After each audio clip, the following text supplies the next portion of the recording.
Són els colors que des de fa dècades tenyixen els carrers del nucli antic de Peníscola. Tot molt blanquet. I en el blau, doncs, preciós. Perquè així pintaven ja fa dècades les seues cases els antics veïns d'este municipi. Però aleshores les emblanquinadores utilitzaven la calç dels forns. La compràvem en uns carrossos que venien i entonces en un llibrell la ficàvem i la fèiem clara. Estos dies els veïns s'han convertit en improvisats pintors. Está bonita, yo gusta mucho. Els blancs de les façanes es barregen amb el blau cel de marcs i finestres. Molta gent turista que veuen el blavet. Ai, ese blavet com l'heu fet? Jo pintaria tot el poble. Como está muy soleado, parece como que da más luminosidad. Está muy bonito los colores.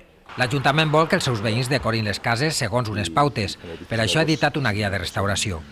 Fer-se sensible a les necessitats de rehabilitar el casc antic de Peníscola seguint les maneres i les formes que els tècnics assenyalen precisament en aquest document. Les fotografies antigues mostren que alguns edificis es pintaven completament de blau.